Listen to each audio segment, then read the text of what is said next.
ఆంధ్రప్రదేశ్ ప్రభుత్వం తీసుకొచ్చిన GO number 396ను రద్దు చేయాలని డిమాండ్ చేస్తూ రాష్ట్ర వ్యాప్తంగా దస్తావేజులేఖరులు, డాక్యుమెంట్ రైటర్లు, స్టాంపు వెండర్లు, డీటీపీ ఆపరేటర్లు మరియు వారి సహాయకులు పెన్ డౌన్ సమ్మె కార్యక్రమం చేపట్టారు. అందులో భాగంగా కొసగిలో రాష్ట్ర జిల్లా దస్తావేజులేఖరుల సంక్షేమ సంఘాల పిలుపు మేరకు సోమవారం కర్నూలు జిల్లా కొసగి కేంద్రంలో 2 రోజుల పాటు పెన్ డౌన్ కార్యక్రమం సమ్మె చేపట్టారు.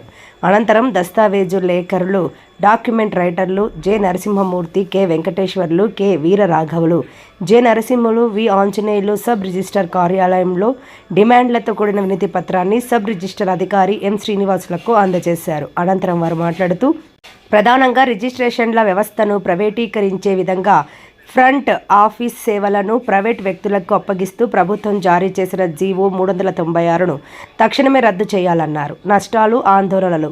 ఈ జీవో వల్ల రాష్ట్ర వ్యాప్తంగా రిజిస్ట్రేషన్ శాఖలపై ఆధారపడి జీవిస్తున్న సుమారు 3 లక్షల మంది దస్తావేజు లేఖరులు, వెండర్లు తమ జీవనోపాధిని కోల్పోతారు. ప్రైవేట్ కేంద్రాల ఫెసిలిటేషన్ ఛార్జీల వల్ల రిజిస్ట్రేషన్ కోసం సామాన్య ప్రజలపై ప్రతి రిజిస్ట్రేషన్కు ₹1000 అదనపు ఆర్థిక భారం పడుతుందన్నారు.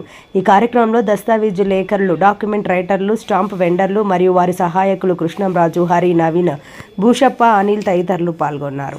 జీవో 396 ప్రకారం ఆంధ్రప్రదేశ్ ప్రభుత్వం వారు సబ్ రిజిస్టర్ ఆఫీసులను రద్దుపరిచి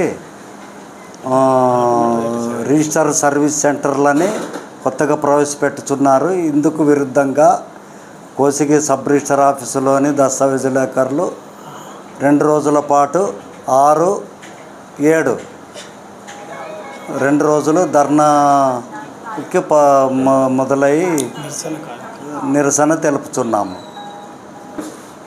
ఇందుకు ఈ సందర్భంగా పెన్ డౌన్ చేసి 2 రోజులు నిరసన కార్యక్రమాలను మొదలుపెట్టినాము. జీవో నంబర్ 396ను రద్దుపరిచి మొదటి నుంచి ఉన్న దస్తావేజులేఖరుల వ్యవస్థను కొనసాగించాలని కోరుతున్నాము.